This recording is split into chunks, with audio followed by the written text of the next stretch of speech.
जो कहते हैं भागवत में राधा नहीं है, उनको मैं कहना चाहूंगा, पढ़ेंगे आप 10वें स्कंद प्रथम अध्याय। यहां भगवान कहते हैं तत्प्रियार्थम। ब्रह्मा जी कह रहे हैं कि सब देवांगनाएं उनकी प्रिया के लिए अवतार धारण करें, जन्म धारण करें। तो उनकी प्रिया कौन है? यदि रुक्मिणी आदि का संकेत होता तो वहां तो 16,108 है, तो प्रिया एक वचन में कहा है, बहुवचन में नहीं।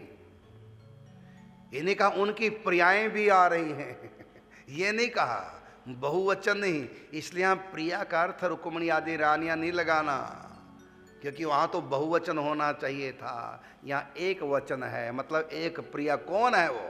श्री कृष्ण की। तो कहता है कि सीधा सीधा राधा कह देते ब्रह्मा जी। इसका उत्तर है, जो बड़े लोग होते हैं ना, उनका नाम नहीं लिया जाता। जो अपने से बड़े होते हैं उनका नाम नहीं लिया जाता।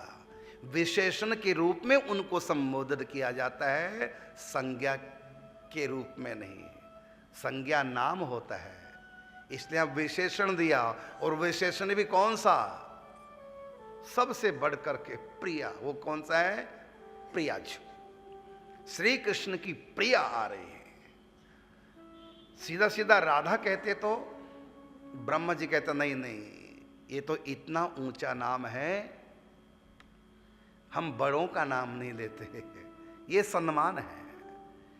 और निकुंज में भी कोई भी सखी राधा नहीं कहती श्री उसको, राधा रानी को।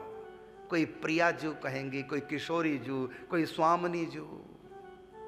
हाँ, राधा नाम जप करती हैं, राधा नाम का रस लेती हैं, लेकिन पुकारने में राधा नाम कभी नहीं बोलती। और कृष्ण के लिए भी, अरे कृष्ण इधर आना, ऐसा नहीं बोलेंगे, कृष्ण नहीं बोलेंगे।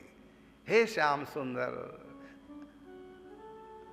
हे प्यारे, हे प्रियतम, ऐसे शब्दों का प्रयोग। लेकिन हे कृष्ण, ये शब्द का प्रयोग नहीं करते। इसी प्रकार सखियां राधा नाम जपती तो हैं, लेकिन पुकारती नहीं राधा रानी को राधा कहकर। किशोरी, प्रिया, स्वामिनी, इस प्रकार के शब्दों का प्रयोग करते हैं। राधा नाम तो उनका गुप्त धन है, वो तो जपती हैं, आनंद लेती है, रस लेती है। तो इसी प्रकार बड़ों का नाम नहीं लिया जाता, उनको विशेषणों से पुकारा जाता है, संज्ञा से नहीं।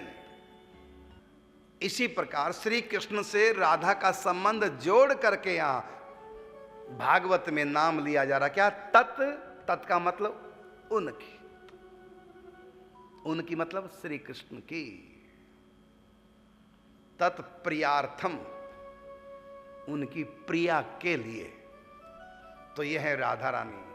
भागवत जी 10वें स्कंद प्रथम अध्याय।